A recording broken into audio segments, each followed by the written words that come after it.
Ongelukken en files. Hoe kan de Deltaweg verbeterd worden? Het is donderdag 15 april. Dit is Zeeland Nu. Uiterlijk volgend jaar een plan. Caravan met katten in brand gestoken. En versoepelingen in verpleeghuizen. Goedenavond. Over een jaar moet er een definitief plan op tafel liggen voor de Deltaweg. Na de A58 de drukste weg van Zeeland. Er staan vaak files en er gebeuren veel ongelukken. Op dit moment wordt onderzoek gedaan naar de beste manier om de weg te verbeteren. Daarover praat gedeputeerde Harry van der Maas morgen Provinciale Staten bij. Verbreden van het aantal rijstroken van de Deltaweg, zeker als het gaat om het gedeelte tussen Goes en de Zeelandbrug, zou een einde maken aan toeristenfiles in de zomer. En het zou ook een einde maken aan gevaarlijke inhaalmanoeuvres en de ongelukken op de Deltaweg, zegt de dorpsraad van Wolfertsdijk, dat in de buurt van de Deltaweg ligt. Dit is een onveilige weg. Dat is gebleken de laatste jaren aan het aantal ongelukken wat er gebeurt. En het aantal voertuigen wat hier langskomt is ook eigenlijk abnormaal voor een tweebaansweg. Het zou toch mooi zijn dat we hier een stuk vierbaansweg hebben. Tot aan afslag naar Beverland. Maar meer asfalt is voor de Partij van de Arbeid in het provinciebestuur een no-go. Wij persoonlijk denken dat we nu niet mee moeten gaan met een soort asfaltgekte. Want anders dan krijgen we dat we niet alleen het over de Deltaweg gaan hebben. Dan gaan we het over de Philipsdam hebben, dan gaan we het over de Oesterdam hebben. Dan gaan we het over een heleboel wegen in Zeeland hebben waar al die problemen ontstaan. En het zou een stuk makkelijker zijn als we de menselijk gedrag, als we dat kunnen veranderen. In plaats van continu te kijken naar meer asfalt neer te leggen. De PvdA vindt dat de automobilisten op de Deltaweg hun gedrag moeten aanpassen. Maar dat heeft volgens de dorpsraad weinig zin. Ik ben 20 jaar bij Veilig Verkeer Nederland bezig geweest. En we hebben niet anders gedaan dan op gedrag proberen te sturen. Maar het gaat gewoon niet. Kijk, voor een 60% van de mensen die houden zich gewoon aan regels. En die proberen ook rekening te houden met een ander. Maar de rest is daar gewoon niet mee bezig. En is het ikke. En ik moet opschieten. Wegwezen. Het gaat hier om scherpte. Er staat hier achter ons een bord en er staat op van gevaarlijke weg, pas op. Nou, als mensen zich daar echt aan houden, dan zijn al die miljoenen euro's niet nodig. En dan hoeft het dus geen groot project te worden. Maar dan is het een Deltaweg waar mensen zich keurig en netjes aan de regels houden. En waar het ook keurig en netjes gaat en waar dus geen ongelukken plaatsvinden. De jarenlange discussie over de Deltaweg is voor de provincie aanleiding om de route eens grondig tegen het licht te laten houden. En te kijken of verbreding een oplossing zou kunnen zijn. Het zou een van de oplossingen kunnen zijn, maar ik wil daar vooral niet op vooruitlopen. Omdat ik nu eerst een goede analyse wil over de verkeersproblemen. Maar kijk ook eens goed naar het landschap. Kijk heel goed naar, is het klimaat bestendig ook, hè? Alles wat je doet met je wegen. Maar om nu op voorhand te zeggen, het moet 2x2, dat vind ik te voorbarig.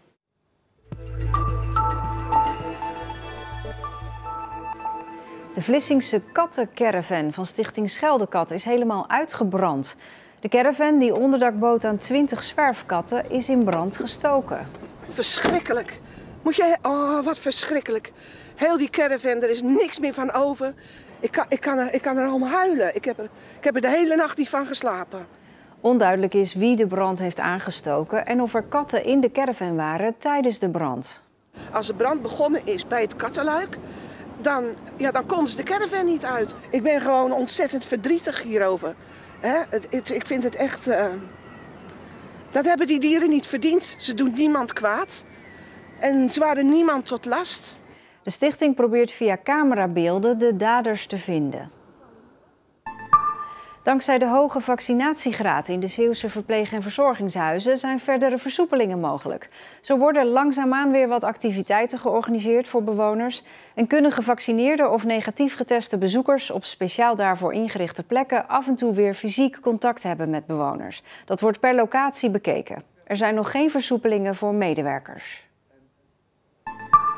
Een schip dat gisteravond vastliep op de Westerschelde is vandaag door bergingsbedrijf Multraship naar de werf in Hansweert gesleept. Het schip had ruim 3 miljoen kilo kleigrond aan boord en was onderweg van Vilvoorde naar Gent toen het bij Paal vastliep. Het raakte beschadigd en lek. De eigenaar is geschrokken van het incident en zegt in 30 jaar nooit eerder meegemaakt te hebben dat er iets misging. Het blijft verboden om in de wateren van de Europese Unie te vissen met de elektrische pulskor. Dat heeft het Europese Hof van Justitie besloten. Het is de genadeslag voor het pulsvissen, het vissen met stroomstootjes. Nederland was in beroep gegaan tegen het verbod, maar verliest dus. Het is slecht voor het onderwaterleven, zo oordeelt de hoogste Europese rechter. Terwijl Nederland blijft volhouden dat pulsvissen op meerdere fronten milieuvriendelijker is. In Zeeland waren 17 vissers overgestapt op het pulsvissen. Daar is veel geld in geïnvesteerd. 16 zijn er al noodgedwongen mee gestopt. En de laatste stopt per 1 juli. Een Duitse donderboes werd vanmiddag afgeleverd bij het Spoorwegmuseum in Hoedekenskerken. Die naam kreeg de treinwagon ooit omdat het tijdens het rijden binnen een lawaai van je welste was. Er moesten vandaag 2 enorme kranen aan te pas komen om het 12 meter lange rijtuig op zijn laatste plekje neer te zetten. De vrijwilligers zijn blij dat hij eindelijk staat. Ja, dat is zeker. We hebben daar redelijk wat tijd aan voorbereiding al voor getroffen. Dus het was een hele onderneming, maar leuk dat hij staat. Ja. Het zal nog wel even duren voordat bezoekers er echt in kunnen gaan zitten, want de wagon moet van binnen nog helemaal worden opgeknapt en aangekleed.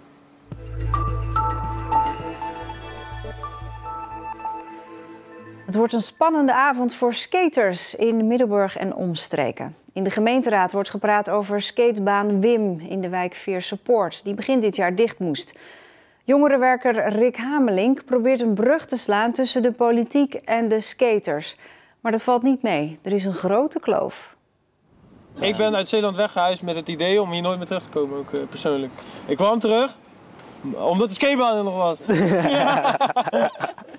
De humor zijn ze nog niet verloren, maar het vertrouwen in een goede afloop, dat toch wel een beetje. In januari besloot de rechter dat deze skatebaan dicht moet na een juridisch gevecht van jaren. Een paar omwonenden vonden dat de gemeente te weinig deed om de geluidsoverlast te beperken. De jongeren die met veel plezier gebruik maakten van de baan zijn vooralsnog de grote verliezers. Ze hebben een gevoel dat ze tussen een grote mensenruzie in zitten waar ze zelf geen invloed op hebben. En ik denk dat dat het meest frustrerende is voor de jongens. Rick Hamelink is jongerenwerker. Je vindt hem bijvoorbeeld in dit jongerencentrum, maar de laatste maanden hield hij zich ook veel bezig met de perikelen rondom het skatepark. Zijn dit nou zulke moeilijke jongeren?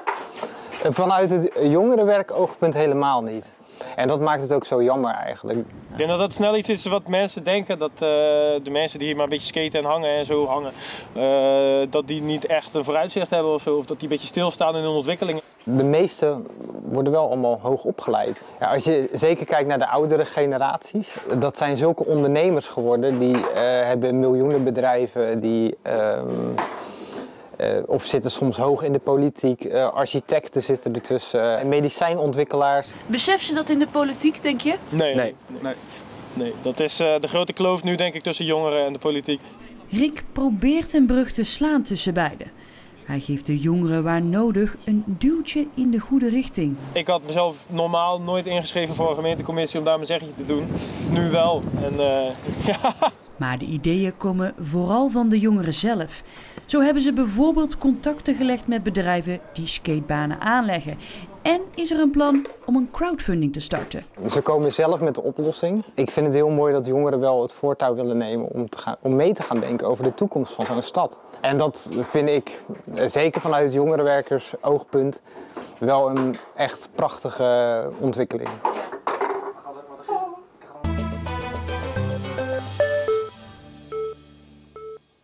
Door 90 vrouwen wordt er al meer dan 5 jaar geborduurd aan een wandtapijt. Het tapijt wordt zeker 100 meter lang. Het heet het Tapijt van Assenede, gebaseerd op een eeuwenoud liefdesverhaal. Heel langzaamaan komt nu het einde van de klus in zicht. Deze panelen zijn inmiddels klaar. Elk verbeelden ze een scène uit het liefdesverhaal van Floris en de Blansevloer. Een eeuwenoud liefdesgedicht over een verboden liefde tussen een christelijk meisje en een moslimkoning. Het werd geschreven door de Belgische dichter Diederik van Assenede. Floris en Blansevloer die horen tot een verschillend sociaal en religieus weefsel. Hij is moslim, zij is christen. Zij is christen, dus de echte liefde overwint alle moeilijkheden. De 90 borduursters die aan het tapijt werken, verrichten een heus monnikenwerk. Wel meer dan 1000 uren werken sommigen aan één tafereel. Het zijn heel veel borduursteken, behalve het kruissteekje. Dus steelsteek, holbijnsteek, platsteek, fantasiesteken gewoon. En ondanks zoveel ervaring wordt er nog steeds wel eens in de vinger geprikt. Niet zo dekkers, maar het gebeurt wel hoor. En dan is het paniek, hè? Want er mag absoluut geen bloed op dat linnen komen.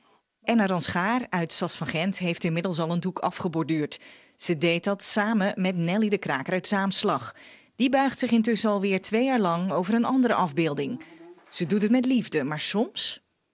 Soms denk ik ook wel, ik wou het klaar was, maar je houdt gewoon vol, want het moet af op een of andere manier. Dus het is een kwestie van de knop omzetten en verder borduren.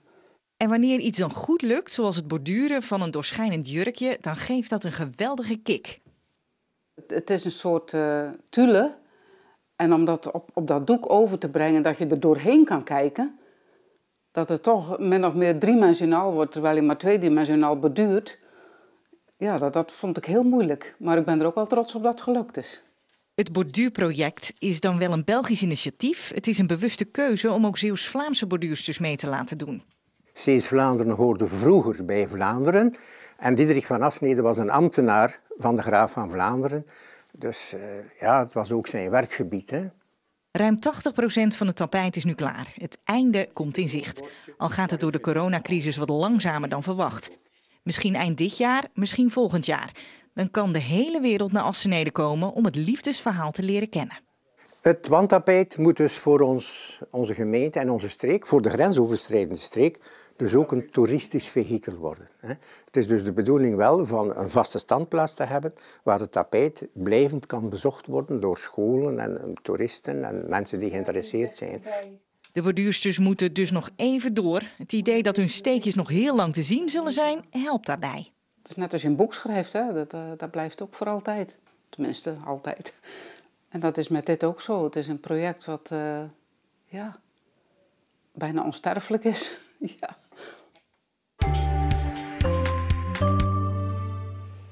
De dag begon bewolkt en met buien hier en daar. Vanmiddag kwam de zon er wat vaker bij. Het was wel fris met 8 tot 10 graden.